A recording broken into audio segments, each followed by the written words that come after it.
Okay, so what we have seen, let's have again quick review. We have seen the Constitution, supreme authority of law.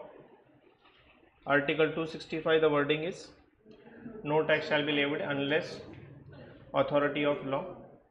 तो India का कोई भी tax ऐसे ही नहीं लगाया जा सकता, आपको पहले कॉन्स्टिट्यूशन को पूछना पड़ेगा, फिर लॉ बनाना पड़ेगा और फिर आप टैक्स या कोई भी कानून बना सकते हो। उस हिसाब से इनकम टैक्स लॉ बनाने के लिए जो अथॉरिटी थी वो हमें कॉन्स्टिट्यूशन से मिलती है। Article 246 schedule number 7 list 1 union list कहा जाता है, उसमें entry number 82 talks about the taxes on income other than agriculture income.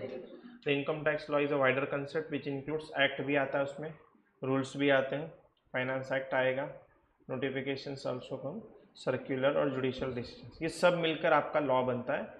और जो आपको पता होना चाहिए, सिर्फ आपको एक्ट पता है बाकी की चीज़ें पता नहीं तो आपका काम नहीं होने वाला। जैसे हमने देखा कि वो senior citizen circular has been issued कि 1 अप्रैल को भी हुआ है, तो भी सर्कुलर ने पता नहीं एक दिन का कंसेशन क्यों दिया है। तो अगर वो सर्कुलर आपको पता है so you can take the benefit of that, और किसी एसएससी को 1 साल पहले आप सीनियर सिटीजन बना सकते हो। वो सबके केस में फ़ायदा नहीं होगा। वो वाला बेनिफिट कौन से वाले लोगों के लिए? हाँ, जिनकी डेट ऑफ बर्थ 1 अप्रैल को आती है उन्हीं के लिए होगा। Judicial decisions, the judgments of High Court, Supreme Court and ITAT, ये हमें अप्लाई करने पड़ते हैं। Assessment year we have seen the income which has been assessed during this year and the PY is nothing but the financial year जिस साल में हमें income कमाया है। Now this is the format जो हमें एंड तक यही फॉर्मेट यूज़ करना है, फाइनली कंक्लूजन यही रहेगा हमारा, that we have to calculate the total income as well as tax liability of the assessee. Assessee includes may be individual, company, firm, बाकी लोग भी इसमें आ सकते हैं। इसका PY और AY हम लिखेंगे। स्टेटस रेसिडेंट नॉन रेसिडेंट भी हो सकता है, यूजुअली अब फिलहाल तो हम रेसिडेंट पर हैं। रेसिडेंशियल स्टेटस के लिए अलग से एक टॉपिक है, उसमें क्राइटेरिया कंडीशंस दी गई है कि रेसिडेंट कैसे बनाया जा सकता है। उसके बाद हमारा काम होगा कि एसएससी को इनकम पूछा जाए, जो जो वो लिस्ट बताते जा रहा है पहले आपको चेक करना है whether it is a income और नॉट। अगर वो इनकम है तो उस इनकम को हमें कैटेगराइज करना है into 5 heads of income, salary, HP, PGBP, capital gain and IOS। तो IOS एक रेसिडरी हेड माना जाता है, जिसका कोई नहीं उसका IOS पहले 4 हेड में फिट नहीं हो रहा है। तो the total is called as what? Gross total income. पूरा टोटल इनकम हम कर दिया ग्रॉस। उसके बाद खर्चा तो शायद उसने पूरा किया होगा बट सब कुछ माइनस नहीं करेंगे। Will give the deductions for the assessee which are eligible as per the law. कहाँ लिखा है? चैप्टर 6A में लिखा है, सेक्शन 80C से लेकर 80U तक अलग अलग डिडक्शंस लॉ ने खुद दिए हुए कि भाई साहब ये डिडक्शंस आप ले सकते हो। तो अगर वहाँ पे हमने खर्चा किया है तो हम माइनस कर देंगे, माइनस करने के बाद क्या आएगा? Total income. So this is nothing but net taxable income you can say. इस पर टैक्स निकालने से पहले हमें इसके ऊपर एक प्रोसेस करनी पड़ती है। कौन सी वाली प्रोसेस? राउंड ऑफ वाली टोटल इनकम को। So rounded off total income under section 288A में कितने में राउंड ऑफ करना है? नियरेस्ट मल्टीपल ऑफ ₹10 में। आगे देखें हम काफ़ी सारे जगह पे राउंड ऑफ किया गया बट उसका क्राइटेरिया अलग अलग है, तो यहाँ का ध्यान रखना। तो ये मैथमेटिकल भी है, 10 में राउंड ऑफ करना है। उसके बाद हमें टैक्स लाइबिलिटी निकालनी है।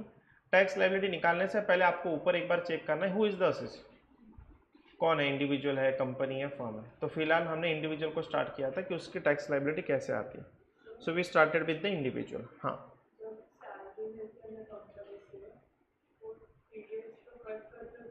ओके, फिर से टैक्स नहीं आएगा उसके ऊपर। I will reach to that.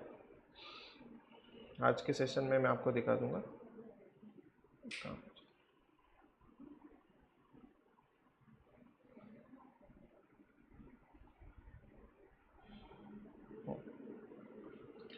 Yes,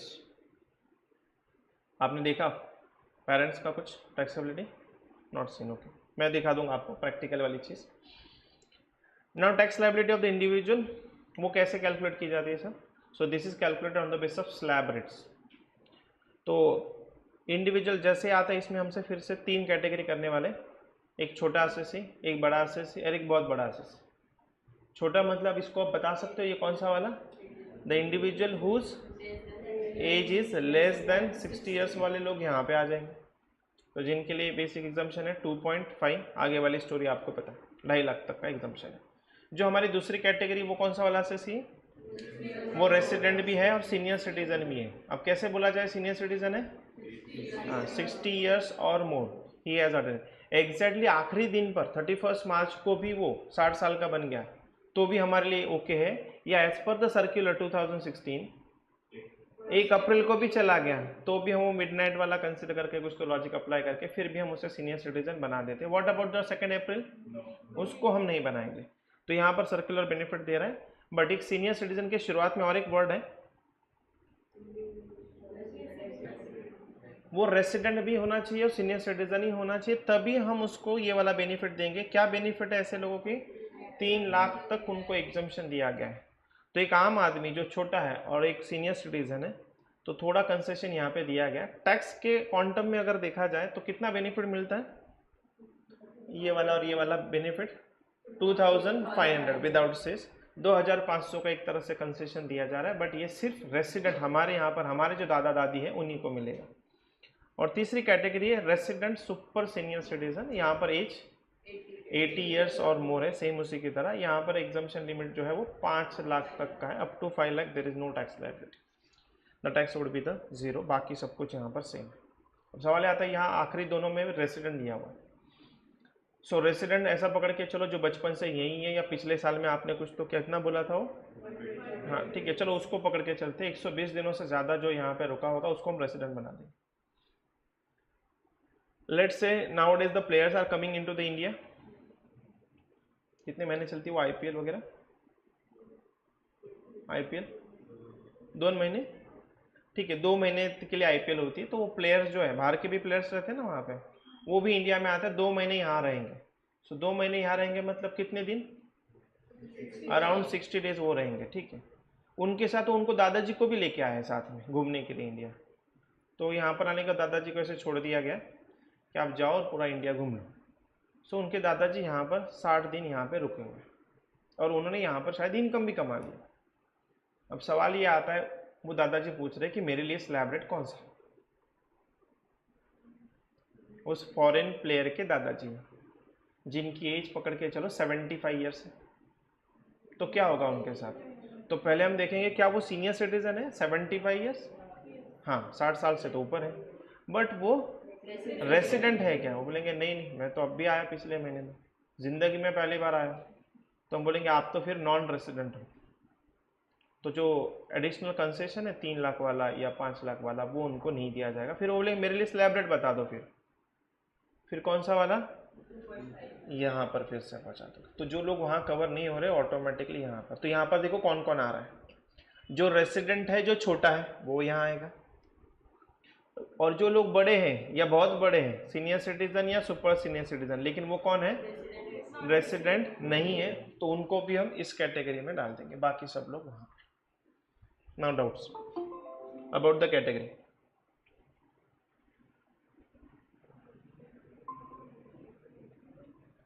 about the resident non resident कैसे निकाला जाएगा वो बात की story, but you know that this person is a non resident, where to put this figure? तो इन द फर्स्ट कैटेगरी, ठीक है, done.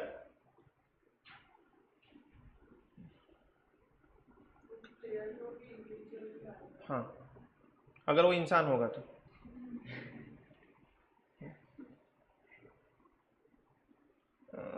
चलो नाउ सर्च आज आपने खुद लिखा हुआ है इसमें।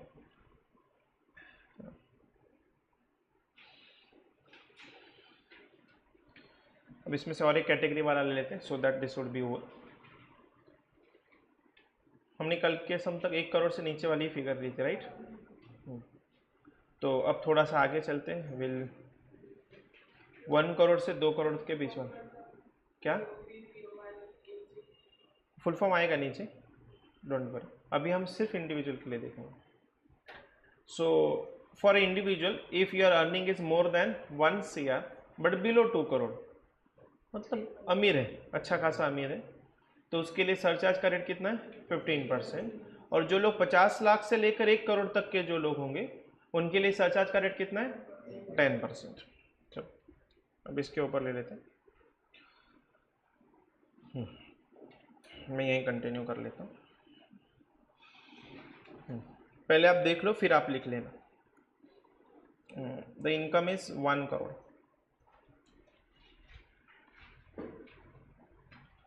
बताइए बेसिक टैक्स 1 करोड़ पर बेसिक टैक्स, तो आपको पता है 10 लाख तक 1,12,500 आता है। 10 लाख से ऊपर वाली जो भी फिगर आ रही 90 लैक्स, इट इज 30%।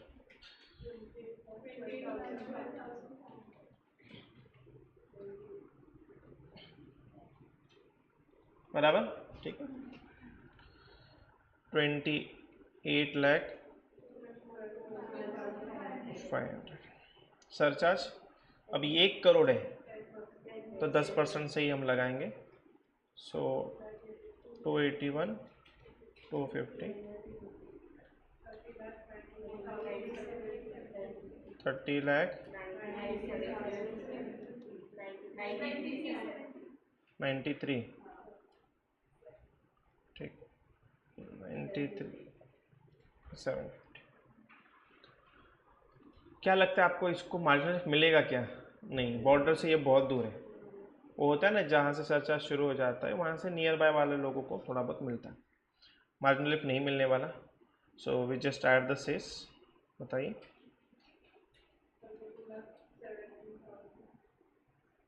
अच्छा फाइनल बता, सेस बता दिए, सिर्फ सेस की फिगर, ओनली सेस।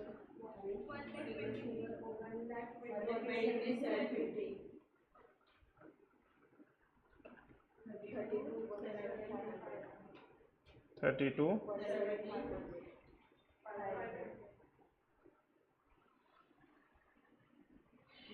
एग्जाम में ऐसे क्वेश्चन आते हैं।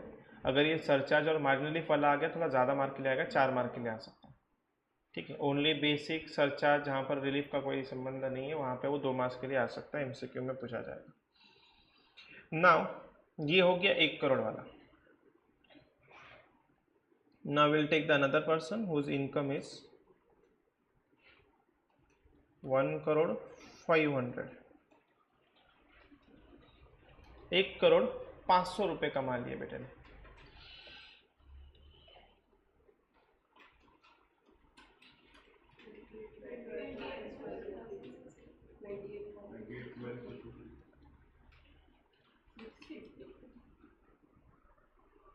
Surcharge. Now his income is more than 1 crore, तो अब सरचार्ज का रेट 10 नहीं लगेगा, 15 लगाएंगे हम। 4 लाख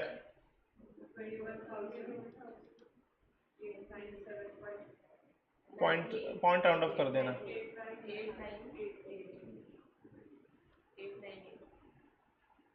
ठीक है।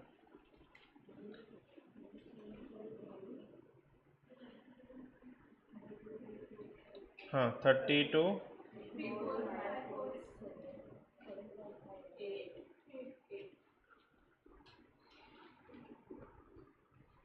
फिर से कुछ गलत नज़र आ रहा है? फॉरगेट अबाउट द सेस से पहले कोशिश करो, क्या गलत नज़र आ रहा है आपको? क्या? जोर से ज़रा, मुझे कम सुनाई देता है।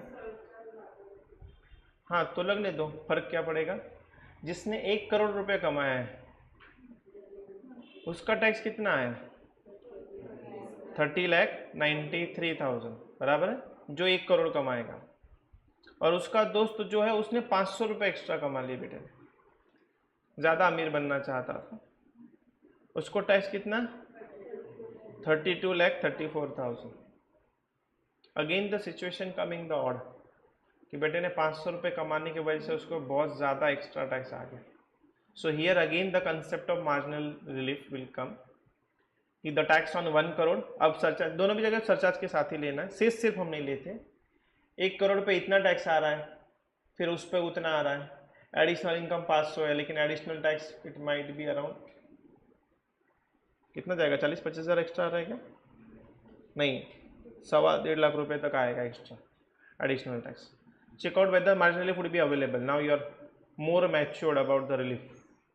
मिल सकता है इसको रिलीफ, ऑब्वियसली मिलेगा ही। तो जब रिलीफ मिलता है ऐसा पता चल गया तो हम उस बेटे को बुलाएंगे, बेटा इधर तो बता कितना टैक्स पे कर सकता है। तो वो क्या बताता है, सर मेरा जो बाजू वाला है उसने जितना भरा है वो मैं देने के लिए रेडी हूँ, प्लस मैंने जितना एक्स्ट्रा कमाया है वो सब लेके जाओ। So what would be the final tax in this case? After relief how much he is going to pay, कि बाजू वाले ने जो पे किया है वो प्लस 500 रुपये, तो कितना फिगर आएगा वो 30,0250। इसी चीज़ को वो सेम प्रोसेस से किया जा सकता है जो हम कल वाले केस में यूज़ कर रहे थे। Same steps you have to follow and the balancing figure would be the marginal relief, जो भी आ रहा है, ठीक है। लॉजिक समझ में आए यहाँ पर? ऐसी सिचुएशन कहाँ कहाँ आएगी? हाँ, जहाँ जहाँ वो सरचार्ज का रेट बदल रहा है ना, कि जैसे देखो 2 करोड़ तक बन रहा है, तो 2 करोड़ वाला एग्जैक्टली 2 करोड़ रुपए इनकम वाला कितने रेट से सरचार्ज पे करेगा? 2 करोड़ वाला 15% से। लेकिन किसी ने 2 करोड़ 100 रुपये 500 रुपये 1000 रुपये कमा लिए, तो उसके लिए सरचार्ज का रेट होगा 25% ऑन द टैक्स। तो वहाँ पे फिर से और सिचुएशन क्रिएट हो जाएगी, अरे मैंने 500 1000 रुपये एक्स्ट्रा कमा लिए, 1.5-2 लाख रुपये मेरा एक्स्ट्रा टैक्स आ रहा है, अगेन मार्जिनल रिलीफ। लेकिन जब उस बॉर्डर से आप काफ़ी दूर हो तब मार्जिनल रिलीफ मिलने के कोई चांसेस नहीं रहते। तो नियर बाय में ऐसा आएगा कि 50 लाख के नियर बाय में 1 करोड़ 2 करोड़ और 5 करोड़ के थोड़ा बहुत नियर बाय में ये होगा ऐसा कि जब आपको मार्जिनल रिलीफ मिलेगा। अमाउंट बहुत ज़्यादा होगी तो नहीं होगा। फिर भी आप नीचे जाके चेक कर सकते हो, you are having a steps. थोड़ा भी डाउट आया कि अरे मिलेगा या नहीं मिलेगा पता नहीं, सो calculate the steps and you can identify the thing, ठीक है। चलो ये लास्ट वाला लिख लो, 1 करोड़ वाला, नीचे अलग टेबल बना देना 1 करोड़ और 1 करोड़ 500 के लिए, and I will suggest do right with the steps.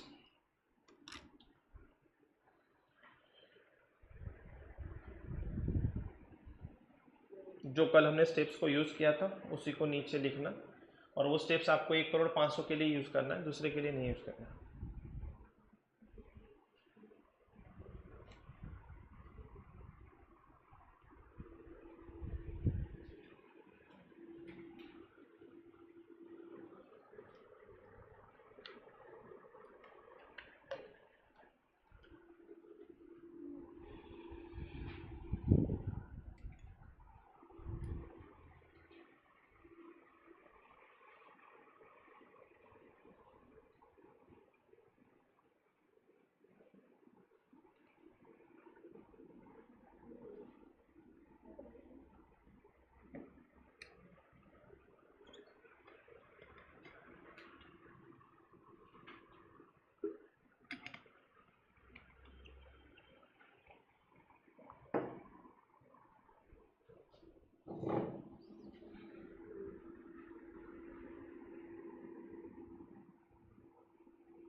हो गया।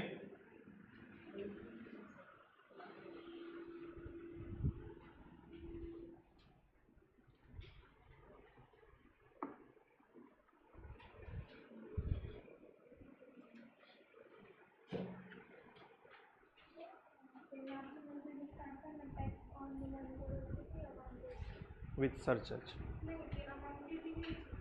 काय 30,93,750 30,93,000 हाँ tax on 1 crore this is tax on given income 32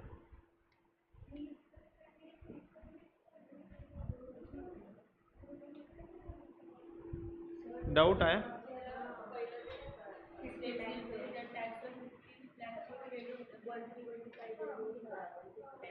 हाँ माँ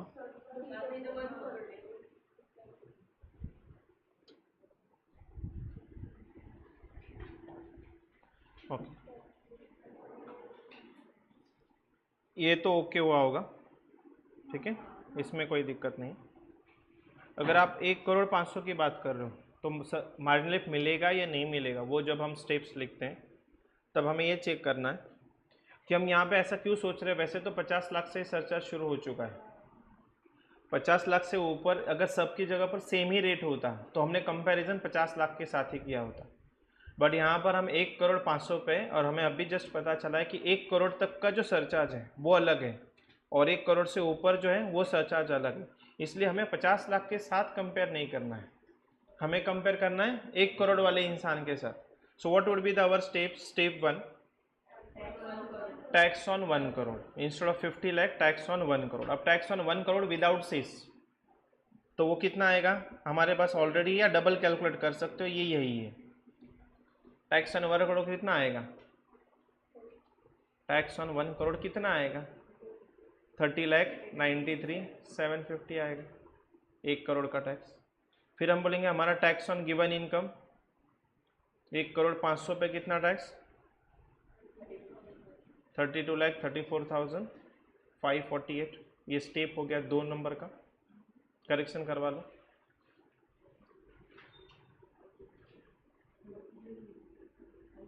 हमने 1 करोड़ को क्यों कंपेयर किया, बिकॉज लेटेस्ट जो सरचार्ज का रेट चेंज होता है वो 1 करोड़ के साथ होता है। Then step 3, additional income is 500, additional tax हाँ 147 something, so you'll get the relief.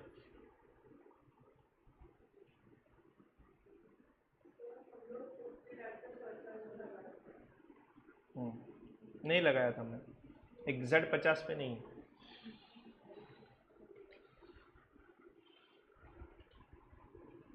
Done. अच्छा, जब ऐसा होगा कि 2,500,000 तो उस वक्त लेटेस्ट सरचार्ज रेट कहाँ बदलता है 2 करोड़ पे, तो वहाँ पर हमारा क्या होगा, ऐसा 2,500,000 उस पर हम टैक्स निकालेंगे, सरचार्ज का रेट तब बदल जाएगा। तब हम कंपेयर करेंगे टैक्स ऑन 2 करोड़, उसका सरचार्ज का रेट अलग होगा, tax on given income, then will see additional income and additional tax. ठीक है राधा, क्लियर? मुझे नहीं लगता कि हर स्टेप पे लेना चाहिए, दैट इज सफिशिएंट। ठीक है, कल कौन लोग एब्सेंट थे? आप एब्सेंट थे, बाकी सगळे होते। ऑनलाइन अटेंड किया था?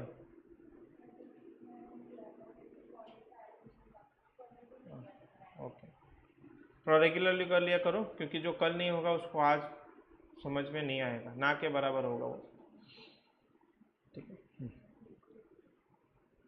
अच्छा, नाउ अंडरस्टूड वेयर टू। तो सरचार्ज जो है ना, वो आपको जो टेबल है वो आपको एग्जाम तक याद रखना है, वो आपको इंस्टीट्यूट की तरफ से प्रोवाइड नहीं होगा, वो कंपलसरी आपको याद ही रखना है। लॉजिक उतना ही कि जैसे जैसे ज़्यादा इनकम बढ़ता जा रहा है वैसे सरचार्ज का रेट भी बढ़ता जा रहा है। आपको क्या लगता है जो मुकेश अंबानी होगा वो कौन से रेट से सरचार्ज पे करता होगा? 37% से सरचार्ज। तो जो लोग बहुत अमीर है, 5 करोड़ से ज़्यादा जो लोग इनकम कमाते हैं, 6-7 करोड़ के ऊपर तो मार्जिनल रिलीफ का सवाल भी नहीं आएगा उनके साथ, तो इनके ऊपर बेसिक टैक्स रेट वो भी 10 लाख से ऊपर सब लोग चले गए। मतलब बेसिक टैक्स रेट कितना, बेसिक टैक्स 30%। मुकेश अंबानी का हम रेट निकाल रहे हैं। सरचार्ज का रेट 37, मतलब इस 30 पे निकालिए, ये 30% में हटा देता हूँ, ऊपर लिख देंगे। हाँ, 30 पे 37%। मान लो 30 रुपये टैक्स आया है, तो उस पर 37 कितना आएगा? 11.1। So basic tax 41 point plus cess भी आएगा इसके ऊपर, तो 41.10 पर 4% निकालिए, 1.644, 42. मुकेश अंबानी का इनकम 10 लाख से ऊपर जाता होगा, तो 10 लाख से ऊपर जो भी इतना उसने जितना कमाया है ऑब्वियसली स्लैब रेट के बाद, उसके ऊपर उसे 42.744 रेट से टैक्स पे करना पड़ता है। मतलब वो 100 रुपये कमाएगा कि चलो कल मैं ज़्यादा मेहनत करता हूँ या अगले साल मैं ज़्यादा मेहनत करूँगा, 50 करोड़ एक्स्ट्रा कमाऊँगा, ठीक है। तो जो भी एक्स्ट्रा 50 करोड़ कमाओगे, मतलब पहले ऑलरेडी हज़ारों करोड़ कमाए, उसमें और 50 करोड़ ऐड कर रहे हैं, तो उस पर रेट क्या होगा? 42.744, and this rate is called as a MMR rate, maximum marginal rate for individual in India. तो ये आप नोट डाउन कर लेना, ये वाला रेट कैसे आया मैंने आपको बता दिया है, तो ऊपर कहीं टॉप में वगैरह कोई MMR, आगे एक MCQ भी आएगा, MMR रेट क्या है, तो 42.744 कैसे आया वो मैंने कैलकुलेट करके आपको दे दिया। आप में से किसी के पेरेंट्स पे करते हैं एट दिस रेट? 5 करोड़ से ऊपर इनकम होगी तो वो पे करेंगे।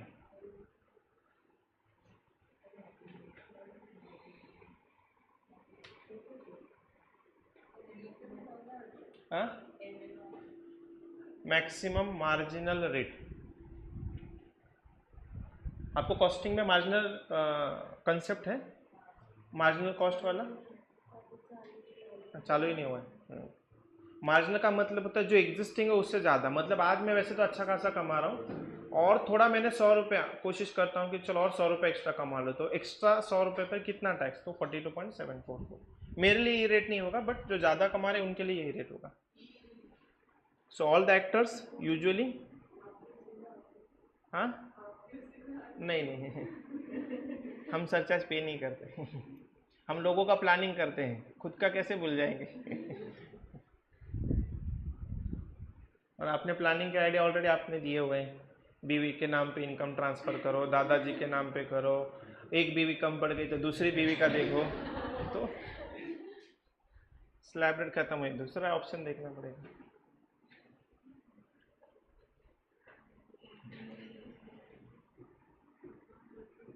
लिख दिया ये रेट, हाँ सांगितलं, maximum marginal rate.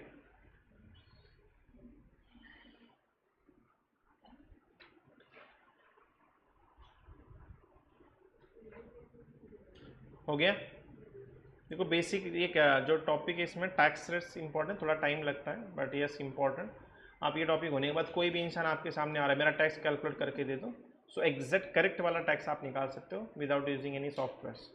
In a practical life you use softwares कि उसमें फिगर डालते नीचे ऑटोमेटिक टैक्स आ जाता है, but sometimes there are errors in software also. मैंने खुद कई बार फाइंड आउट किया कि टैक्स जो सॉफ्टवेयर निकाल रहा है वो गलत है, बिकॉज मैं पढ़ा रहा हूँ आपको इसलिए मुझे पता है, अदरवाइज कोई इतना एफर्ट नहीं लेता है कि चलो मैं मैन्युअली कैलकुलेट करूँगा और इसके साथ जो आ रहा है वो भर दे, ऐसा है। नाउ अब मेरा डाउट, ठीक है, सरचार्ज आएगा कि नहीं आपको बताना है, ठीक है। फास्ट आंसर देने होते हैं ना, हाँ या ना में जवाब देना है सिर्फ आपको। 49,90,000, 50 lakhs, 50 lakh 4 rupees,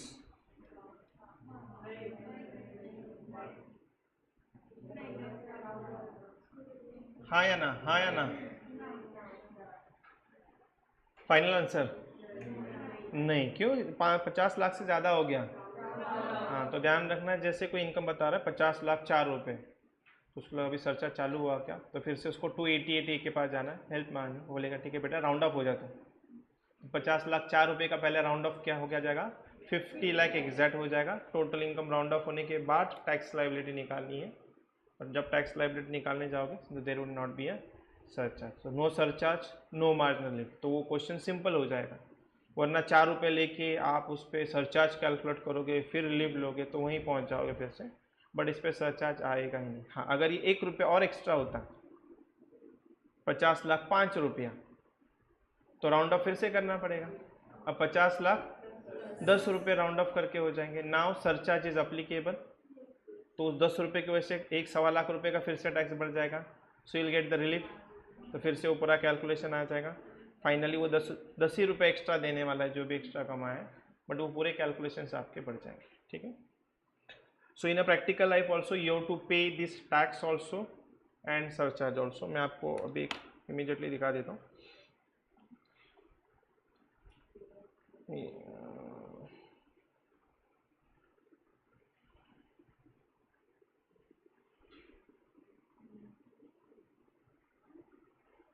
चलो, तो अभी आई थिंक अजरा ने एक डाउट भी पूछा था, वो भी इसमें मैं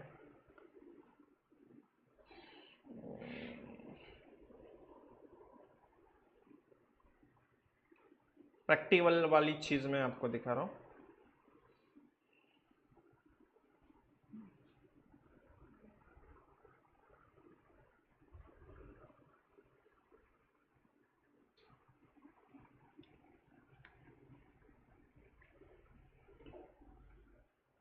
हाँ, पहले सिस्टम समझ लो। आप लोगों में से कितने लोगों के पेरेंट्स जॉब करते हैं? हाथ ऊपर करो। वडील किंवा आई कोणी पण जॉब, हाथ अच्छे से ऊपर करो, मुझे हाथ तो दिखने दो। 1 2 3। अच्छा, कंपनी में जॉब करते होंगे? यस। बाकी लोग बिजनेस, स्वतःची कंपनी मग? अच्छा, दुकान। तो जो भी लोग जॉब कर रहे हैं, मे बी कंपनी और anywhere, they are getting the salary. तो मान लो किसी इंसान को हर महीने का 1 लाख रुपए मिल रहा है, तो एनुअली उसकी इनकम कितनी होगी? 12 लाख रुपए जो उसकी इनकम होगी। तो यूजुअली पहले क्या होता था कि लोगों को पूरे 1 लाख रुपए सबके हाथ में दिए जाते थे, तो सबके हाथ में 12 लाख रुपए आ गए। अब वो लोग मेरे पास आएंगे और बोलेंगे सर हमने 12 लाख रुपए कमाया, बताइए टैक्स कुछ आएगा या नहीं आएगा? तो पता है 12 लाख पे अंदाजे से tax without cess generally calculate करो ना, यू आर एक्सपर्ट।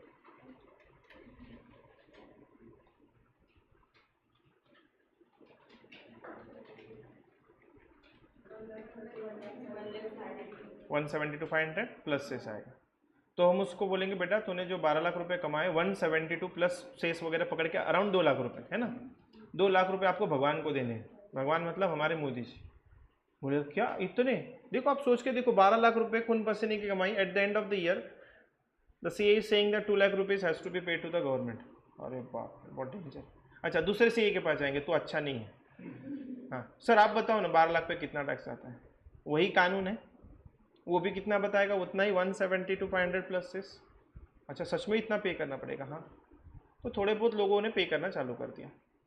बहुत बहुत लोग बोलते थे नहीं पे करेंगे, चलो सी के पास जाके आ गए, अगली बार सी के पास जाएंगे भी नहीं और टैक्स भी पे नहीं करेंगे, देखते जो होगा देखा जाएगा। तो ऐसे लोग इंडिया में पैदा होना शुरू हो कि जो टैक्स ही नहीं दे रहे, कमा तो ज़रूर है। फिर गवर्नमेंट ने कंसेप्ट लाया TDS. TDS tax deducted at a source, जहाँ सोर्स क्रिएट हो रहा है ना वही पैसे काट लो। तो उस एम्प्लॉय को बोला तूने टैक्स क्यों पे नहीं किया? अभी इसको क्या, हाँ मुझे पता नहीं था, I don't know about the income tax, इसलिए मैंने पे नहीं किया। अच्छा तुझे पे नहीं था, तेरे कंपनी को तो पता होगा, बड़ी कंपनी। तो गवर्नमेंट ने एक ऐसा बटन लाया, कंपनी को ही बोला कि इसको आप 12 लाख रुपए देने वाले थे और इसका टैक्स कितना आ रहा था 172 500, जो ये एम्प्लॉय खुद भरने वाला था। हाँ सर मैं भरने ही वाला था, मुझे पता नहीं था, लेकिन अभी पता है तो मैं भर दूंगा। नहीं बेटा अब तुझ पे कोई विश्वास नहीं रहेगा। कंपनी को बोला गया आप इसके सैलरी में से 172 500 डिडक्ट कर लो और बाकी का पैसा उसके हाथ में दे दो, और वो आपकी जिम्मेदारी, किसकी? कंपनी की जिम्मेदारी, उसके सैलरी में से वो टैक्स निकाल के गवर्नमेंट के पास पहुंचा देना। सो इसमें देखो फाइनेंशियल कहीं नुकसान हुआ क्या? अगर जो जेन्युइन, वैसे भी वो जो इंसान 12 लाख में से 172 500 गवर्नमेंट को देने ही वाला था, उसके बदले कंपनी डिडक्ट कर रही है और गवर्नमेंट को दे रही है, तो उसको लॉस क्या हो गया? कुछ हुआ क्या? जो खुद देने वाला था अमाउंट मोदी जी के पास, वो कंपनी डायरेक्टली भेज रही है, तो उसको कोई दिक्कत है क्या? नहीं है। तो ये टीडीएस अगर ऑलरेडी कंपनी ने डिडक्ट कर लिया है और गवर्नमेंट के पास पहुंचा दिया तो फिर से आपको दोबारा टैक्स नहीं देना। लेकिन अगर आपने उससे ज़्यादा पैसा कमाया होगा कि वो 12 लाख के अलावा अगर बाकी कोई इनकम होंगे, जैसे आपका रेंटल हो सकता है, सेविंग बैंक इंटरेस्ट हो सकता है, उस पर कंपनी ने टैक्स डिडक्ट किया था क्या? नहीं, उसका टैक्स आपको अपनी जेब से थोड़ा बहुत देना पड़ेगा। Understood the concept of TDS? तो इस टीडीएस के पीछे लॉजिक क्या है कि अगर आदमी के पास पैसा पहुंच जाता है तो वो टैक्स देने के लिए कोशिश करता है कि हम ना दें या मैनिपुलेट कर सके कम से कम देते, इसलिए यहाँ पर एक टीडीएस की कंसेप्ट लाई गई, उसके लिए भी एक अलग से टॉपिक है। Understood this? ठीक है। अब यहाँ पर एक आते हैं जो हमारा एक क्लाइंट है, मैंने वो हटा दिया वैसे भी नाम, ठीक है, because we have to maintain the privacy of the clients, ठीक है। ये तो कोई किसी के बाजू में रहता होगा, सर आपका, आप मत बताओ, मुझे पता है आपकी सैलरी कितनी है। आपने देखा होगा कि पेरेंट्स भी हमें अपनी सैलरी नहीं बताते, कई बार पूछ के देख लेना, बोलेंगे तेरे को क्या करना है, तेरे को 1000 रुपये चाहिए कि ये ले अलग से एक्स्ट्रा ले ले, मेरी सैलरी मत पूछना। फिर पापा आपकी प्रॉपर्टी कितनी बताइए ना। मतलब मैं डिसाइड करूँगा कि मुझे काम करना है कि नहीं करना है। सो यूजुअली नहीं बताएंगे, वो खुद प्राइवेसी मेंटेन करेंगे, ठीक है, आपके बेटरमेंट के लिए। चलो, तो यहाँ पर देखो ये फॉर्म 16 होता है कि जब भी वो, मैंने जैसे एम्प्लॉय बोला कि पूरा साल खत्म होने के बाद एम्प्लॉय कंपनी से पूछता है कि सर आपने मेरा टैक्स पे किया क्या? हर महीने सैलरी से तो कट कर रहे हो, पूरा 1 लाख रुपये कभी नहीं दिया आपने मुझे, हर महीने 80,000 रुपये वगैरह दे रहे हो, तो मेरा टैक्स आपने सच में भरा या नहीं भरा? अगर भरा है तो मुझे कुछ तो प्रूफ दे दीजिए, certificate, this is this certificate, ठीक है। तो इस सर्टिफिकेट में देखो क्या क्या जानकारी, इसे कहा जाता है फॉर्म 16। जितने लोग के पेरेंट्स कंपनी में काम करें उन सब लोगों के पास ये होगा। You can ask to your parents, form 16 दिखा दीजिए, उनको बोला इनकम मत दिखाओ, फॉर्म 16 सिर्फ दिखा दीजिए, ठीक है। Now here you will find the name and address of the employer. Employer का मतलब है कंपनी, जहाँ पे नाम लिखा हुआ है, कंपनी में कोई दिक्कत नहीं डिस्क्लोज करने में, इंडोरामा वेंचर्स ग्लोबल शेयर्स, जो भी है, लंबा चौड़ा नाम है, ये कंपनी का नाम है। और एक इस तरफ है एम्प्लॉय का नाम, जो मैंने हटा दिया। तो यहाँ पर आपके पेरेंट्स का नाम रहेगा और ऐसा सेम ही फॉर्मेट में आपके पेरेंट्स का फॉर्म 16 रहेगा। उसके बाद पैन वगैरह दिया गया है। Then the thing is period of the employer, ये PY होता है, कहाँ से कहाँ तक है, 23 से 2, और उसका AY 24-25।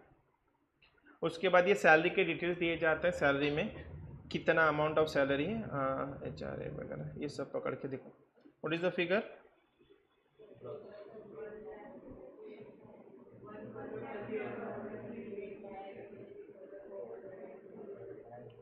परम्यूटेशन कॉम्बिनेशन हो गया, फाइनली फिगर इज व्हाट, ठीक है, 1,38 लाख इज एनुअल सैलरी। हाँ, इसमें थोड़े बहुत एग्जाम्पशन दिए, वो अभी हमारे नहीं हुए, सैलरी में हो जाएंगे, बट वो एग्जाम्पशन माइनस करने के बाद डिडक्शंस भी अभी नहीं हुए। So will come to this part, the final income from salary. थोड़े बहुत जो एग्जाम्पशन दिए जाते हैं सैलरी में, जो हमारे टॉपिक में जरूर आएंगे। कितनी टैक्सेबल सैलरी आ गई, 1,26 लाख समथिंग।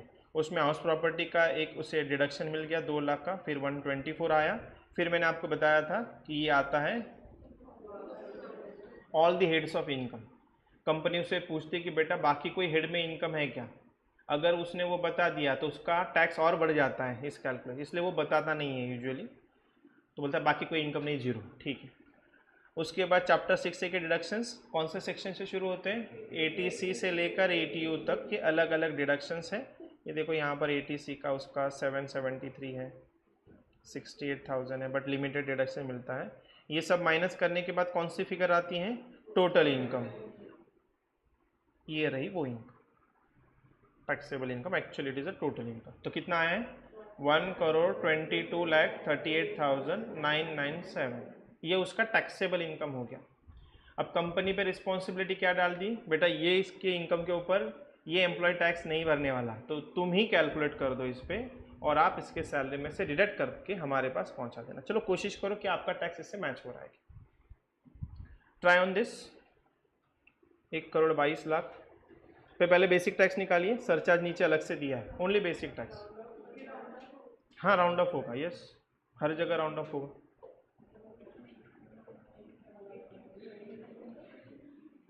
थोड़ा बड़ा कर देता हूँ फिगर को।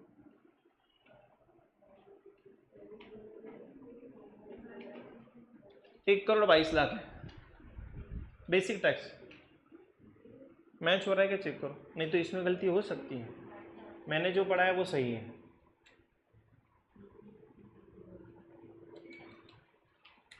फिगर लिखने आएगा ना कैलकुलेटर पर।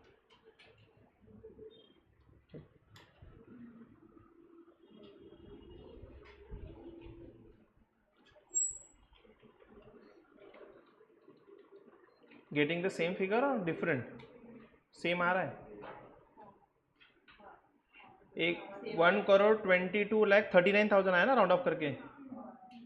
अजरा राउंड ऑफ करो पहले। 1,22,39,000 राउंड ऑफ कर दिया, उसको लिख लो पहले कैलकुलेटर पे, फिर से ले लो सब लोग।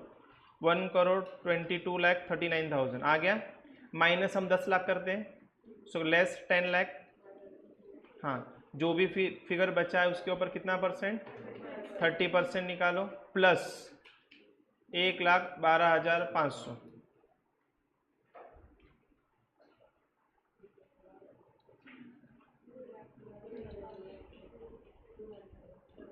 एक आध रुपये प्लस माइनस। हाँ, 34,82,200।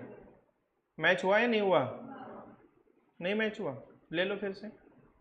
1,22,39,000 माइनस करो 10 लाख, कितना आया बताइए फिगर? हाँ, इंटू 30% प्लस 1,12,500 कुठले तेच ना, 1,00,000 आणि 12,500 असून 1,12,500। हाँ वो नीचे लगाएंगे अलग से। हाँ ये तो बेसिक टैक्स मैंने बोला, ठीक है। हाँ अब ये सरचार्ज 1 करोड़ से ऊपर चला गया, अब इसके लिए सरचार्ज का रेट 15%। चेक करो इस पे आ रहा है क्या? आ गया। हाँ अब क्या लग रहा है? 1,22 पर है। What about the relief, what do you think? नहीं मिलने वाला, कोशिश करके भी आप चेक भी कर लेना, नहीं मिलेगा। हाँ जब वो 1 करोड़ के नियर बाय में होता ना, 1 करोड़ 2 लाख 1 लाख 2.5 लाख, तो वहाँ पे चांसेस थे कि मिल जाता, लेकिन वो काफ़ी दूर है 1 करोड़ से लेकर 22 लाख तक। उसके बाद क्या होता है? We take the sub total, करो 3484 और वो सरचार्ज की टोटल करो। सेस कैसे निकाला जाता पता है ना? हाँ दोनों की सब टोटल, फिर उसके ऊपर सेस एट द रेट 4%।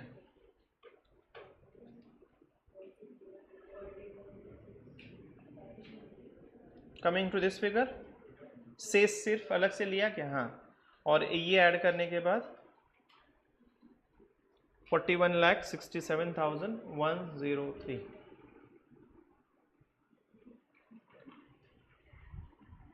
इसमें आपका ये बेसिक टैक्स है, ये टोटल इनकम।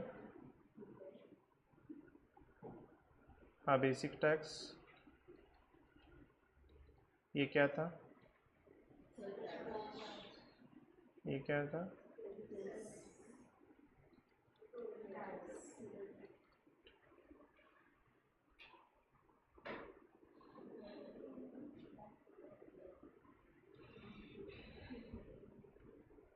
सो ये इंसान की सैलरी बड़ी बड़ी दिखती हो, 1,38 लाख एक्चुअली है विदाउट एग्जम्पशन, बट इसमें से वो टैक्स कितना पे कर रहे हैं?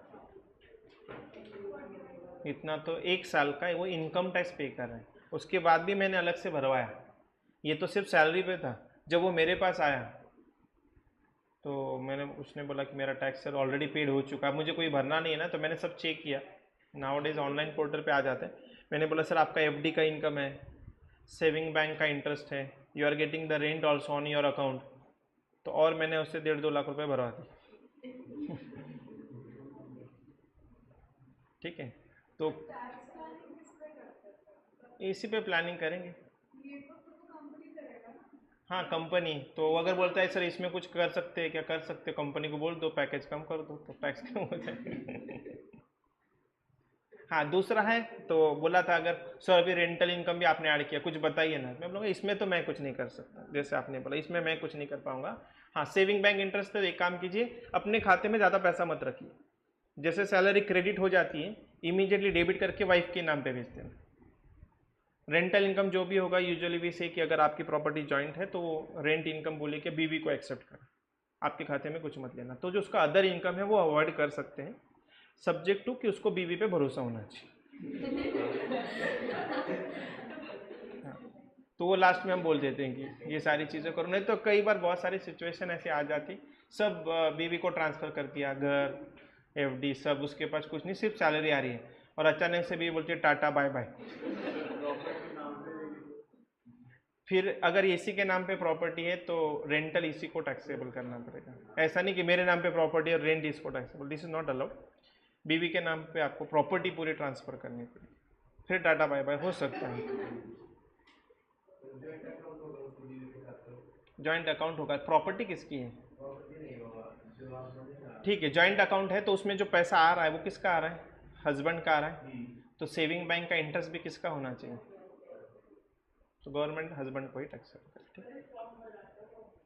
हाँ, ये कंपनी देती है हमें, कंपनी एम्प्लॉय को देती है और एम्प्लॉय हमारे पास, जब हमारे पास एम्प्लॉय आता है कि सर मेरा टैक्स बताइए, तो मैं बोलूँगा आप कंपनी से ये वाला फॉर्म लेके आइए, तो वो सिर्फ वो कंपनी उनको मेल पे भेज देती है, उनको इसमें ज़्यादा समझ में नहीं आएगा, है ना, बहुत ज़्यादा, वो बोलेंगे पता नहीं क्या है, 2-3 पेजेस का फॉर्म दिया, वो हमारे पास लेकर आएंगे, will do see the check out the calculation, सब डिडक्शंस वगैरह। कई बार ऐसा होता है कि वो ये जो ATC के डिडक्शंस है वो नहीं लिए होते, उन्होंने ज़ीरो कर दिया होता है वहाँ पे, तो टैक्स ज़्यादा आएगा। फिर हम बोलते सर आपकी कोई पॉलिसी वगैरह थी क्या? हाँ सर थी ना, पॉलिसी थी मेरी, लाइफ इंश्योरेंस है, हेल्थ इंश्योरेंस है, बट यहाँ तो ज़ीरो है। तो हम वो जब एक्चुअल में ITR फाइल करते हैं तब वहाँ पे हम डिडक्शन ले सकते हैं, ठीक है। तो उतना अलाउड है कि जो नहीं क्लेम किया गया, बट इनकम को हम कम नहीं कर पाएंगे, because this income is reported to the income tax authority, उनके पास ये ऑलरेडी डेटा पहुँच जाता है। दोनों के नाम पे होगी तो हम देखेंगे कि किसने किसके पैसे से प्रॉपर्टी को खरीदा है, that will see very in detail, don't worry, आपके सारे डाउट्स आ जाएंगे कि आपको वाइफ को प्रॉपर्टी ट्रांसफ़र करनी चाहिए या नहीं करनी चाहिए। Will see in the income from house property as well in the capital gain, कि वो बेच रही तो क्या होगा, ठीक है, और अलग से separately clubbing of income topic भी, ठीक है। हाँ, नाउ नेक्स्ट पार्ट,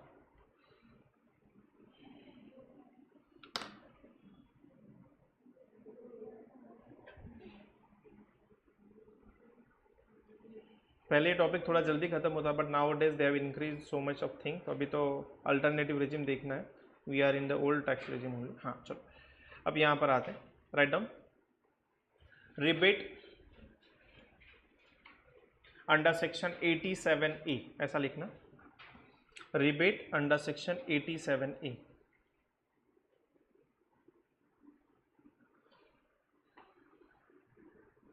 अब ये और एक सेक्शन, तीसरा सेक्शन ऐड हो जाएगा जो आपको याद रखना है। मैंने आपको असेसमेंट ईयर, PY या उसके सेक्शन नंबर आपको नहीं बोले याद रखने, दो सेक्शन 12, 288A हो गया राउंड आउट, 288B हो गया, और ये है 87A फॉर द रिबेट। अब ये रिबेट का मतलब ऐसा है कि यहाँ पर गवर्नमेंट आपको एक डिस्काउंट दे रही, गवर्नमेंट का कहना है कि ठीक है आपका ये इनकम है, आप इसके ऊपर टैक्स निकालिए, now check out whether you are eligible or not. अगर आप एलिजिबल हो तो हम आपको एक रिबेट देंगे, मतलब टैक्स में डिस्काउंट देने वाला। तो पहले देखते हैं कि ये डिस्काउंट मिलेगा किसे। पहली कंडीशन है असेस इज इंडिविजुअल, लिख देना डैश करके नीचे, इंडिविजुअल। सेकेंड लाइन, वो इंडिविजुअल होना चाहिए, मतलब ह्यूमन बीइंग होना चाहिए। दूसरा वो कौन होना चाहिए? रेसिडेंट इन इंडिया होना चाहिए, हम सब लोग रेसिडेंट हैं और हम सब लोग ह्यूमन बीइंग भी है, दो कंडीशन फुलफिल हो गई। तीसरा, his total income does not exceed 5 lakh, या इसको दूसरी भाषा में भी हम बोल सकते हैं in total income is up to 5 lakh,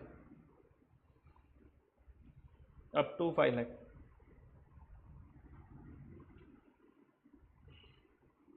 तो आपको रिबेट मिल सकता है।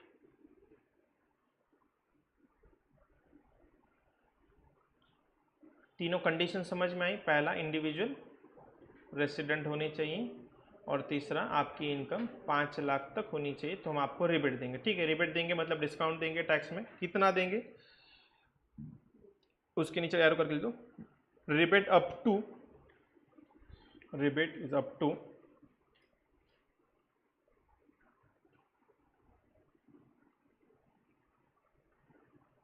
12,500।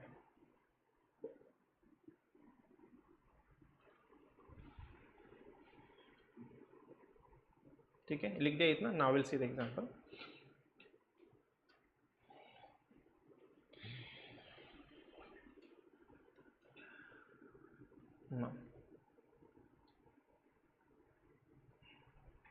जैसे मान के चलो यहाँ पर आपकी total income 4,25,000, total income is 4,25,000। Tell me the basic tax.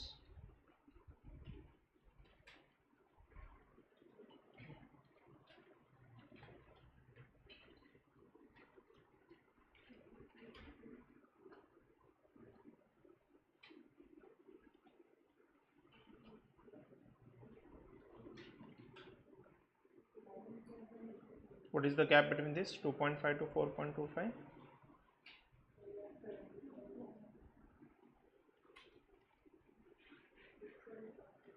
75 ना, और उस पर रेट कितना होगा?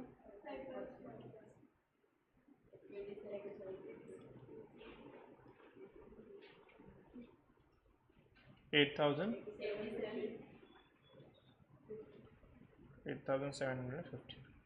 ये आ गया आपका बेसिक टैक्स। अब शेष निकालने से पहले आपको चेक करना है whether rebate is available. Now this assessee is individual, assume कुछ नहीं दिया तो इंडिविजुअल है, रेसिडेंट भी है। एग्जाम में अगर आपको वहाँ पे स्टेटस भी नहीं है दिया जाता कि वो रेसिडेंट है या non resident, then you have to make the suitable assumptions. तो अजम्पशन रेसिडेंट होना ये ज़्यादा सुटेबल होता है। So now he is eligible for rebate. तो जैसे ये बेसिक टैक्स आता है आपको less rebate under section 87A, उसका टैक्स कितना है? 8,750। कितने अमाउंट तक रिबेट मिलता है? Up to 12,500, not 12,500, up to. तो मतलब जितना टैक्स होगा उतने, बट मैक्सिमम 12,500। तो यहाँ पर जितना आपका टैक्स है वो माइनस हो जाएगा, and the tax after rebate comes two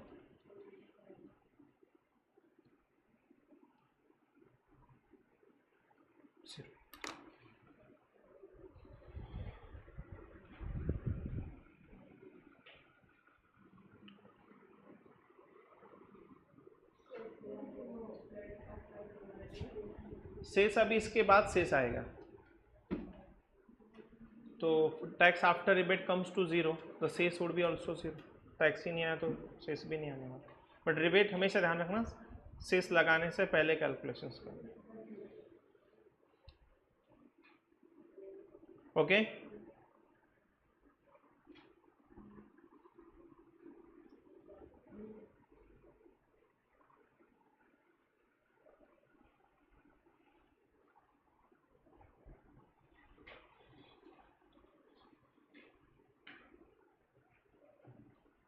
is it done? ठीक। तो 4,25,000 रुपये, अगर आपके आजू बाजू में ऐसा कोई इंसान है कि जिसकी इनकम 4,25,000 है और वो आपसे सवाल कर रहा है, सर मेरा फाइनल टैक्स बताइए, मेरी टैक्स लायबिलिटी। तो बोले बेटा वैसे तो जो टैक्स आने वाला है कितना? 8,750, बट गवर्नमेंट ने आपको डिस्काउंट दिया है क्योंकि आप गरीब हो, 5 लाख से कम हो, इसलिए आपको अलग से डिस्काउंट दिया जा रहा है 8,750 का। So tax after rebate would be 0। आपको कोई टैक्स देने की ज़रूरत नहीं। फाइनली वो बोलेगा देना है कि नहीं देना है वो बताइए, तो हम बोलेंगे नहीं देना है, 0, कुछ भी पे मत करो। Now will take the figure of 5 lakhs।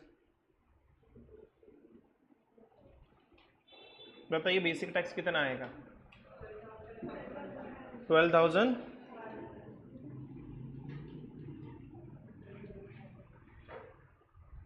Rebate कितने तक मिलता है?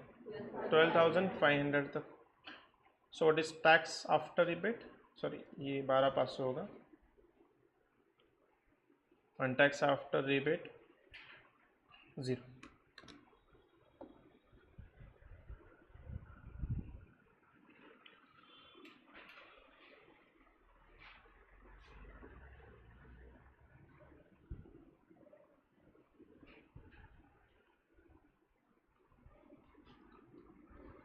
तो क्या मैं ऐसे बोल सकता हूँ, भले ही हमारा बेसिक एग्जाम्पशन लिमिट का जो स्लैब रेट है वो है 2.5 से लेकर 5 लाख तक 5 है, फिर 10 है, तो 2.5 से लेकर 5 लाख तक तो वैसे तो 12,500 टैक्स आता है, लेकिन गवर्नमेंट उसके ऊपर क्या दे रही है, डिस्काउंट दे रही, तो final tax would be the 0। तो क्या मैं ऐसे बोल सकता हूँ कि 5 लाख तक कोई टैक्स नहीं, मतलब जिसकी इनकम 5 लाख से नीचे है उसको कोई टैक्स पे करने की ज़रूरत नहीं है। यस, तो कोई भी बोलेगा मेरा 3 लाख इनकम है, ठीक है, 50,000 पे 5%, 2,500 आपको टैक्स आएगा, but minus rebate 2,500, you need not to pay in tax. तो 5 लाख तक कोई टैक्स नहीं आता है, इसलिए कई बार प्रैक्टिकल लाइफ में लोग बोलते 5 लाख तक कोई टैक्स नहीं था। एक्चुअली 2.5 लाख का स्लैब रेट काफ़ी सालों से एज इट इज़ ये है, सिर्फ उन्होंने क्या कर दिया, रिबेट बढ़ाने की वजह से इनडायरेक्टली ऐसा आ गया कि 5 लाख तक कोई टैक्स नहीं लगता है फाइनल। बट ये जो आखिरी वाला इंसान है, दोनों लोग भी हैं, इनको ITR भरना मैंडेटरी होता है, मतलब इनकम टैक्स रिटर्न कंपलसरी भरना होता है 31 जुलाई को। बट टैक्स फाइनली आएगा क्या, कुछ नहीं, 0 टैक्स आएगा, बट नील में आपको ITR गवर्नमेंट को फॉर्म भरना पड़ेगा। ह्यूमन बीइंग, हाँ, तो आपके घर में जितने लोग हैं ह्यूमन बीइंग, पगार भी आ रही है, 5 लाख से नीचे इनकम भी बोल रहे मेरा वैसे कुछ टैक्स नहीं है, but ITR is mandatory, otherwise penalty उनको लगाई जा सकती। हाँ वो लेते हैं, चलो अब थोड़ा सा बढ़ा देते हैं इनकम, 5,01,000, कंपनी 1,000 रुपये एक्स्ट्रा कुछ तो बोनस दिया, खुश हो गया बेटा वो, 5,01,000 का इनकम। चलो बेसिक टैक्स,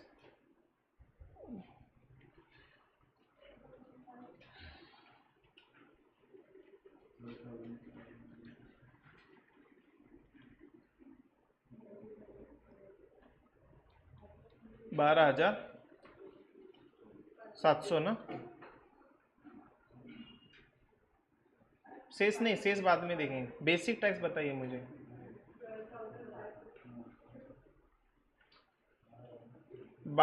5,01,000 लिखा ना आपने, कितना लिखा, 5,01,000 ना,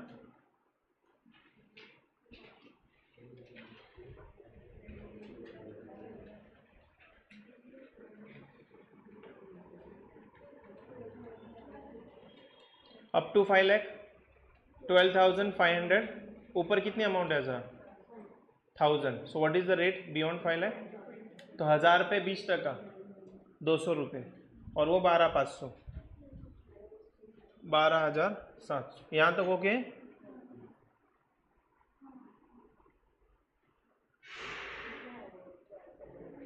12,000, what is the tax up to 5 lakh, 2.5 nil, 2.5 से लेकर 5 लाख तक, तो कितना आएगा, यहाँ पे आ चुका है ऑलरेडी, 5 लाख पे कितना टैक्स आता है, ठीक है, ये तो 12,500 आ गया। अब 5 लाख से ऊपर कितना कमाया, 1,000, above 5 lakh what is the rate, 5 to 10 lakh 20%, ऊपर के 1,000 रुपये के ऊपर 20% निकालिए,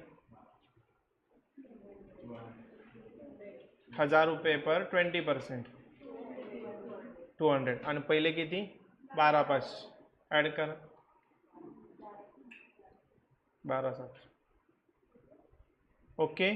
हाँ, अब रिबेट पर आते हैं, 3 कंडीशन, ह्यूमन बीइंग है, इंसान है, रेसिडेंट भी है, तीसरा क्या आपकी total income up to 5 lakh है, नहीं तो थोड़ी सी ज़्यादा है, थोड़ी सी, बेटा तुझे रिबेट नहीं मिलेगी, so will not get any rebate, so tax after rebate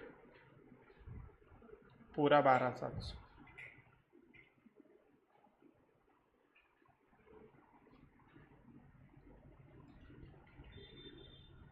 plus से अलग से जाएगा। तो इससे क्या सीख मिलती है, कम कमाओ, कि 5 लाख कमाने वाला ठीक है, और यहाँ पे वो मार्जिनल वाला भी नहीं है पार्ट कि सर वो मेरा फ्रेंड है 5 लाख है, वो कोई टैक्स पे नहीं कर रहा है, तो मैंने 5 लाख 1,000 रुपये कमाए, तो आपने कितना टैक्स लगा दिया, 12,700 प्लस से वो 13,000 तक जाएगा। सर इस 1,000 की वजह से 13,000 रुपये मुझे एक्स्ट्रा टैक्स आ रहा है, तो मैं जा रहा हूँ जान देने के लिए, जा कूद ले वहाँ से, सर मुझे रिलीफ कुछ नहीं मिलने वाला, रियलिटी में कुछ रिलीफ नहीं मिलता है। तो पूरे जो 12,700 प्लस शेष आ रहा है, 13,000 प्लस आएगा ना वो अमाउंट, हाँ वो 200 रुपये, अच्छा तो 13,200 प्लस आ रहा है, उतना उसे सच में प्रैक्टिकली रियल लाइफ में देना पड़ेगा। क्या गलती होगी बेचारे से? 1000 रुपये एक्स्ट्रा कमा, बट अब वो कुछ नहीं कर सकता बिकॉज डेडलाइन इज ओवर, 31 मार्च खत्म हो गया। वो हो सकता है कि वो अगर वो इन्वेस्ट करता है मेडिकल इंश्योरेंस, लाइफ इंश्योरेंस, तो उतने 1000 रुपये कम हो सकते थे, बट वो एक बार डेट चली गई तो आप कुछ नहीं कर पाओगे, सो ही हैज़ टू पे। हाँ, कई बार हमारे पास आने के बाद कुछ तो हम इसमें से जुगाड़ कर लेते हैं, तो 5 लाख से थोड़ा नीचे लेके आते हैं, बस उसका काम हो जाता है। He can save 13,000 rupees of tax because of this 1000, तो कर सकते हैं हम ऐसे। तो ये तो 1000 है, किसी ने तो 100 भी कमा लिया, तो भी सिचुएशन सेम, उस 100 रुपये की वजह से 13,000 रुपये उसको एक्स्ट्रा टैक्स आएगा 100 रुपीज़ की वजह से। बट अगर हमें पहले पता होता है ना ये कि मान लो मार्च से पहले कि तेरा इनकम 5 लाख, एक काम कर 1000 रुपये उठा के डोनेट कर दे मोदी जी को, तो 5,01,000 इज GTI, माइनर डिडक्शन 1000, तो टोटल इनकम 5 लाख और टैक्स 0। तो मोदी जी को डोनेशन देने का एक खुशी अलग रहेगा, मोदी जी आपको मैंने डोनेशन किया, वो खुशी अलग रहेगी, प्लस ये टैक्स भी आपका सेव हो सकता है। तो दोनों हो सकती है चीज़ें, but with the prior planning, इसको प्लानिंग कहा जा सकता है। ठीक है, हाँ, क्या करके?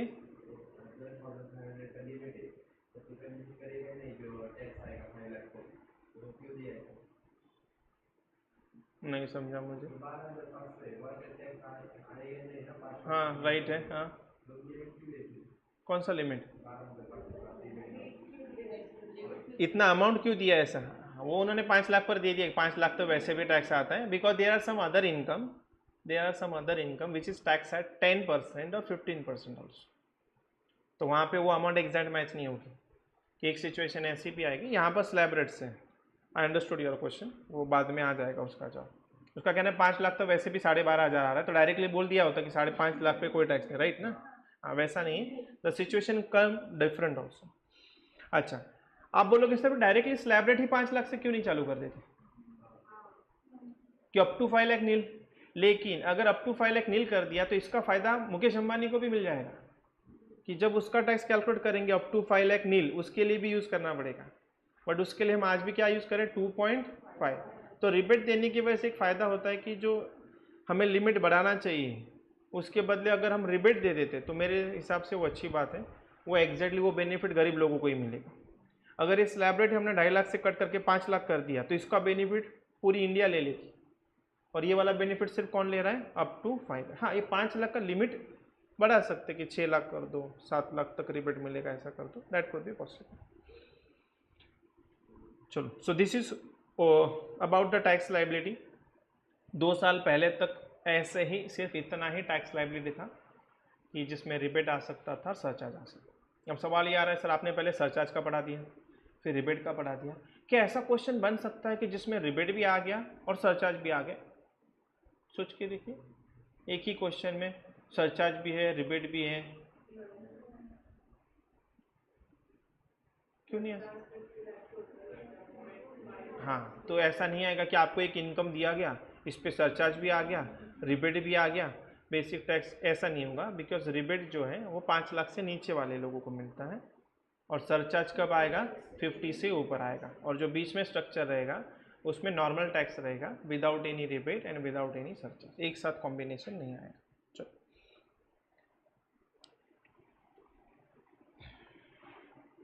अब सॉल्व इसे कैसे लिखना है, प्रेजेंट करना है, दैट विल सी। चलो पहला वाला सम देखते हैं।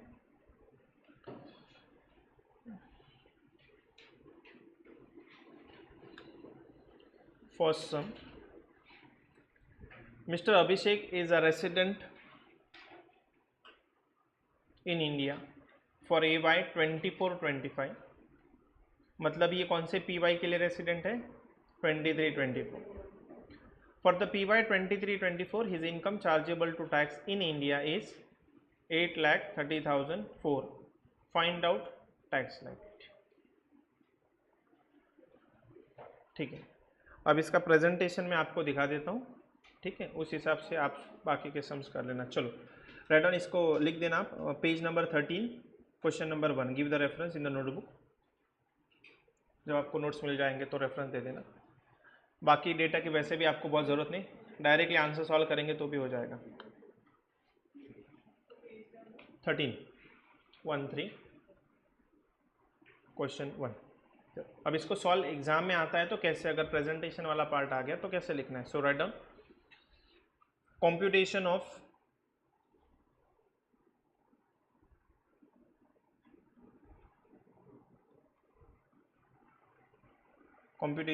टोटल इनकम, टीआई भी लिखा जा सकता है, total income and tax liability of mister Abhishek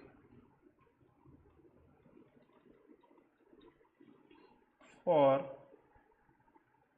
PY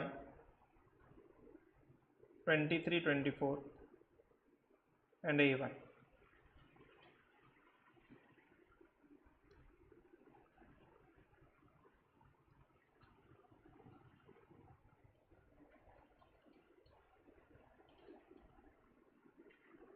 particulars rupees एक 8-10 लाइन।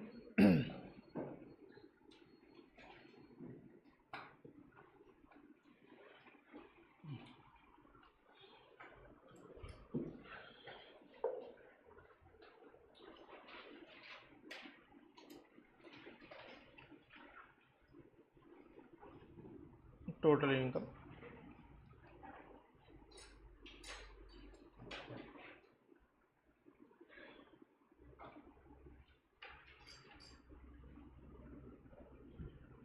कितना दिया था, 8,30,004।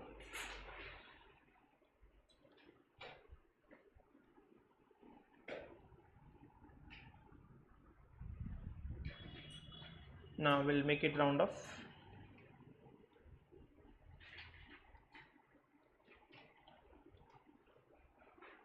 सेक्शन 288A लिख देना। Total income round off 288A,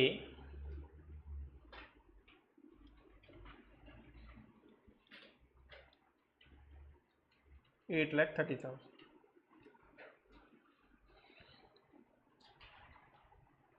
उसके बाद tax liability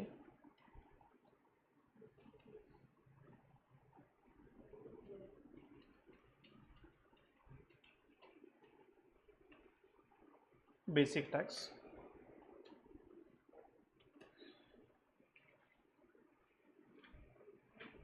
up to 2.5 nil 2.5 to 5 lakh 5%, 12,500, 5 lakh से लेकर 8,30,000 तक 20% होता है, तो जो कितना आएगा। So take the figure into outer.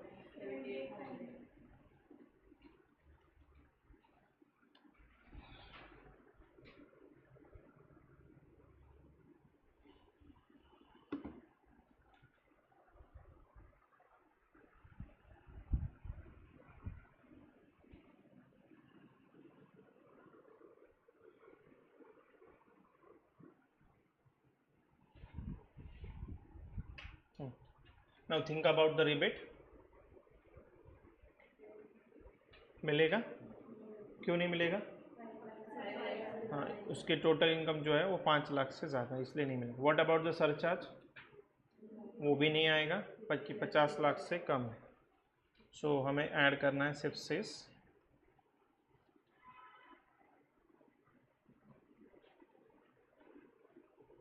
%4 fix रहेगा वो।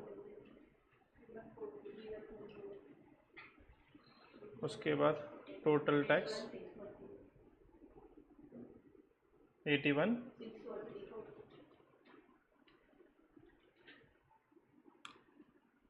This is total tax.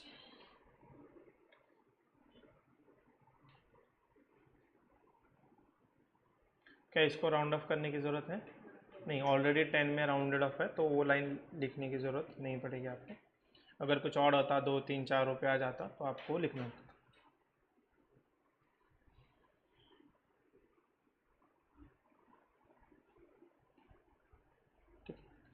So this is how you have to make the presentation. Table यहीं खत्म हो जाता है, इसमें नोट्स वगैरह की कोई ज़रूरत नहीं पड़ती ऐसे वाले sums. Done. Then let's see the second one. Mrs. Jaya is a resident in India for AY 24-25. For PY 23-24, her income chargeable to tax in India is 15,54,840. इतना इनकम है उसका पूरे साल भर का। Find out the tax liability if date of birth of Mrs Jaya is, अलग अलग date of birth दी गई। जैसे पहले वाली केस है, अगर इसकी date of birth Mrs Jaya की 31 मार्च 1964 होगी तो क्या होगा? तो ऐसे केस में आपको लेना है case A, date of birth is 31 March 1964। चलो लिखिए इसका आंसर, पार्शियली विल सॉल्व, बाकी आपको होमवर्क के लिए रहेगा। एक केस सॉल्व करते हैं। Write on question number 2, same page number, और उसमें लिखना case A, case 1, if date of birth is 31 March 1964।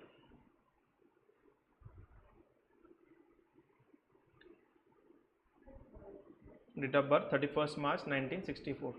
चलो बताइए आप पहले मुझे, क्या मिसेस जया इस पीवाई में सीनियर सिटीजन है या नहीं है? कौन से दिन बनी वो सीनियर सिटीजन? 31 मार्च 24 को बन गई। ठीक है, तो डैश करके लिखिए। In this case Mrs Jaya has attend the age of 60 years. Mrs. Jaya has attained the age of 60 years on 31st March 2024. 31st March 2024, that is I dot E dot PY 23-24 है ना, उस PY में कभी ना कभी किए comma, hence she will get the benefit of senior citizen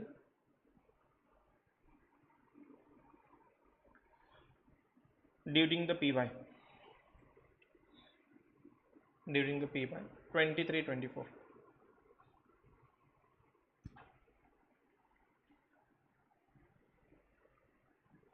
benefits उसे मिल जाएंगे।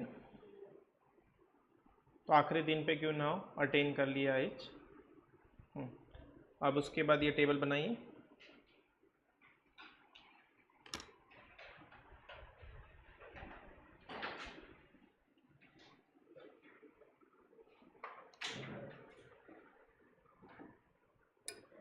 मैं स्टार्ट सॉल्विंग इनकम।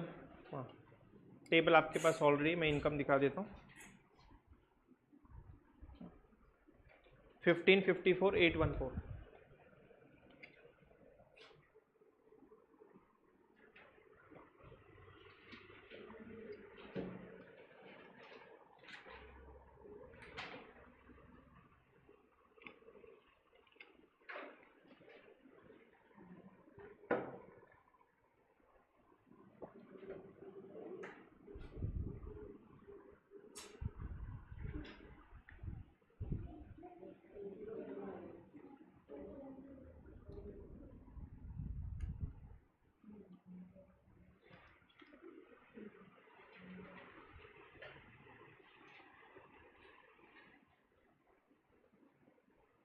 मैं लिहून काढा पूर्ण,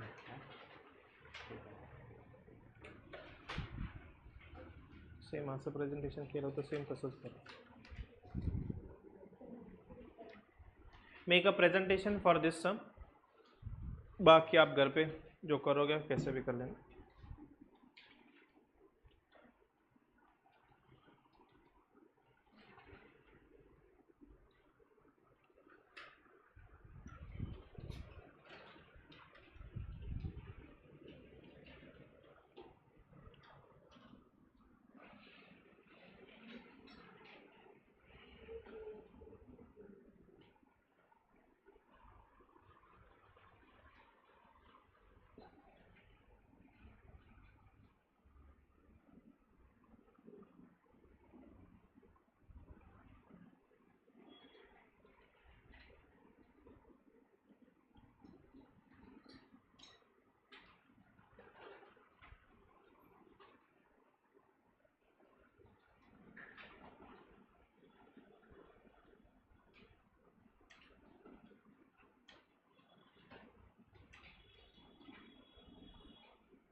इतना है।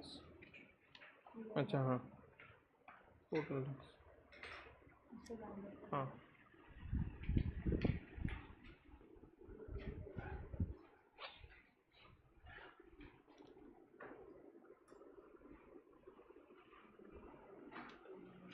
हो गया प्रेजेंटेशन।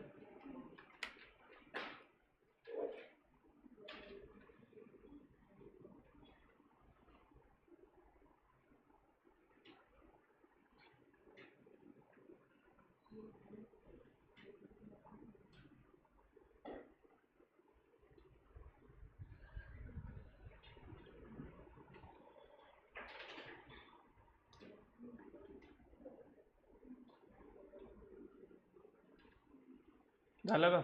हाँ, देखो ये 15,54,814 है, तो इसको राउंड ऑफ करके पहले 15,54,810 कैलकुलेटर पे ले लो। अगर ये एमसीक्यू के लिए आता है तो हमें इतना बड़ा तो नहीं लिखना। टेक ऑन कैलकुलेटर 15,54,810, हाँ, माइनस 10 लाख करो, इज इक्वल टू, हाँ, 554,810 आ गया, इंटू 30% प्लस 1,12,500। हाँ, वो एक बार चेक कर लो, मैच हो गया। हाँ, वो बेसिक टैक्स, हाँ, तो 3 लाख वाला लेना पड़ेगा, सॉरी।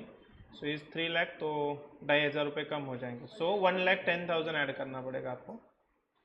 सो जो 30% टैक्स है प्लस 110, तो फाइनली सेस के साथ कितना है?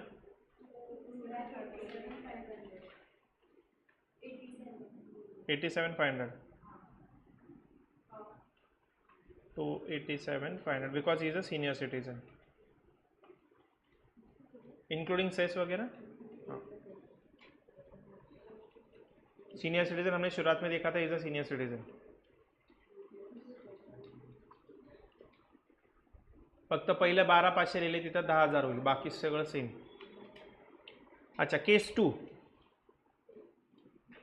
1 अप्रैल 1964 को डेट ऑफ बर्थ है, तो 1 अप्रैल 2024 को वो सीनियर सिटीजन बन जाएगा, but as per the circular, हाँ, वो 31 को मार्च को ही मान लिया जाएगा। In the second case also she will be treated as a senior citizen, resident भी है, तो उसके लिए स्लैब रेट कौन सा वाला होगा? 3 लाख वाला होगा। और बताइए टैक्स कितना आएगा? वही सेम रहेगा, ऊपर वाला जो था। तीसरे केस में 5 अप्रैल, तो सेकेंड आप सॉल्व मत करना, just you have to write in one figure that tax rate will, tax amount will remain the same in the B case. C में आप सॉल्व कर लेना। सी में क्या फर्क पड़ेगा, देखो 5 अप्रैल 1964 को है, so whether she is a senior citizen, no, तो उसके लिए स्लैब रेट कौन सा होगा? 2,50,000 वाला होगा, तो थोड़ा सा टैक्स यहाँ पर बढ़ जाएगा आपका, ठीक है। सो दिस इज फॉर होमवर्क। आपके पास अमाउंट है, सिर्फ सी वाला केस लिख के रख देना, डेट ऑफ बर्थ 5 अप्रैल 1964, बाकी आप घर पे सॉल्व कर लेना।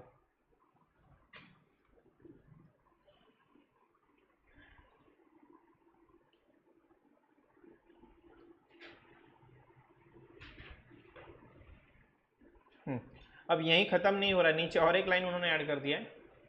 What would be your answer if she is a, इन तीनों केसेस में अगर वो नॉन रेसिडेंट होगी तो क्या फर्क पड़ेगा? कौन सा रहेगा स्लैब रेट? 2.5 लाख वाला, फर्स्ट लाख वाले, वो सीनियर सिटीजन हो, सुपर सीनियर सिटीजन हो, हम एज देखते ही नहीं। एक बार अगर वो नॉन रेसिडेंट है तो उस केस में उसका जो स्लैब रेट रहेगा नॉन रेसिडेंट के केस में वो होगा 2.5 लाख वाला रहेगा। तो इसका भी टैक्स ऑलरेडी आपके पास होगा। कौन से वाला केस वाला? सी वाला आंसर। तो वहाँ पे पूरा फिर से टेबल लिखने की ज़रूरत नहीं पड़ती है, you can just finish in 2-3 lines that age is a non resident the basic exemption limit would be 2.5 lakh, accordingly the tax liability would be this much, ठीक।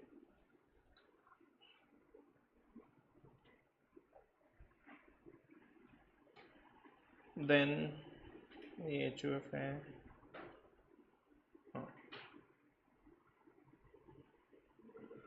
Question number 4, total income of R aged 82 years। 82 मतलब वैसे तो वो super senior citizen बन चुका है, अ non resident in India for this year, क्या फर्क पड़ेगा? भले ही वो सुपर सीनियर सिटीजन है but he is a non resident, तो इसके लिए स्लैब रेट 2.5 का ही रहेगा। कोई फ़ायदा नहीं है तुम सीनियर सिटीजन बनने से। और उसकी इनकम है 10,90,448। चैप्टर 6 से डिडक्शन अवेलेबल 50,000। अब ये थोड़ा सा एक ऐड हो गया पॉइंट, कॉम्प्यूटेज टैक्स लाइबिलिटी। तो आपके टेबल में क्या चेंज होगा, at the heading you write computation of total income of R for A Y P Y, वो सब लिख दोगे। और शुरुआत यहाँ पर टोटल इनकम से नहीं करनी है, ग्रॉस टोटल इनकम से शुरुआत करनी है। तो जीटीआई जो है उसका वो कितना है, ग्रॉस टोटल इनकम, और उसमें से माइनस क्या होगा 50,000। चलो इतना पार्ट लिख लेते हैं, राइट डाउन। क्वेश्चन 4,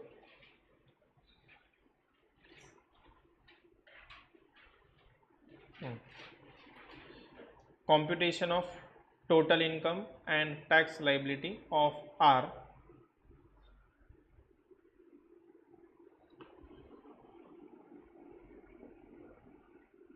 ब्रैकेट में लिख देना non resident of R, bracket में लिख देना non resident for, next line, for P Y 23-24 and AY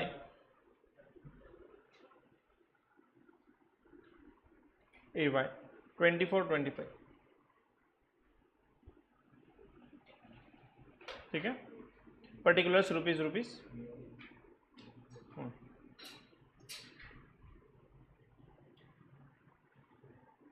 gross total income, यहाँ पर भले उन्होंने ग्रॉस वर्ड यूज नहीं किया है बट नीचे डिडक्शन दिए गए, इसका मतलब वो ग्रॉस है ऊपर वाला। ग्रॉस टोटल इनकम 10,90,448, आउटर में लिख देना 10,90,448। अब ये जीटीआई, इसमें से less deduction under chapter 6A, less deduction under chapter 6A। यहाँ पे 6 लिखा डैश करके, ए ऐसा लिखा जाता। Deduction under chapter 6A, section लिखने की वो ज़रूरत नहीं, 86 पता नहीं कौन सा सेक्शन का है, चैप्टर 6 है।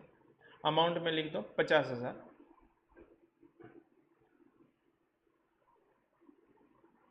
उसके बाद आएगा आपका टोटल इनकम।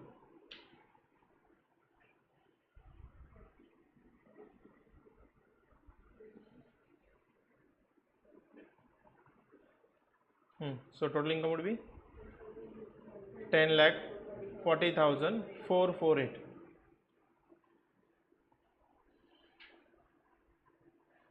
उसके बाद की स्टोरी आपको पता है पूरी, वो कर लोगे आप। राउंड ऑफ टैक्स लाइबिलिटी आप कर लेना, this is for homework. Then और एक होमवर्क दे रहा हूँ मैं आपके लिए,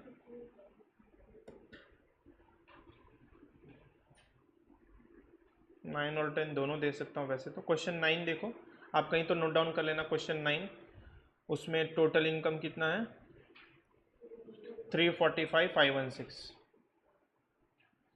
लिख के रख देना कहीं ऊपर टॉप में वगैरह होमवर्क के लिए। Question 9, total income 345,516। हाँ, इसमें रिबेट मिलेगा तो फाइनल टैक्स आपको पता है 0 ही आने वाला है, बट वो आपको लिखना पड़ेगा। And the 10 number also, question 10, उसमें सेम वैसे ही mister X total income is 425,003।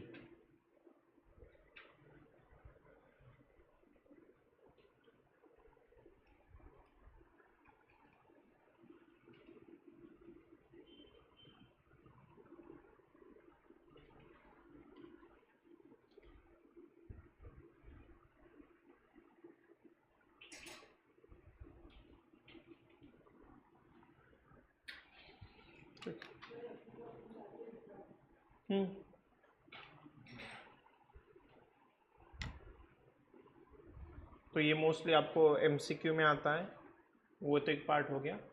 और दूसरा जब बड़ा सम आता है, पहला क्वेश्चन जो बड़ा होता है, compute the total income tax liability near about 14 to 15 marks. तो उसमें ऊपर टोटल इनकम कैलकुलेट करने के लिए आपको एडजस्टमेंट्स करनी पड़ती हैं। फिर टोटल इनकम आता है आपका, और उसके बाद टैक्स लाइबिलिटी जो हमने ऐसे कैलकुलेट करती वो।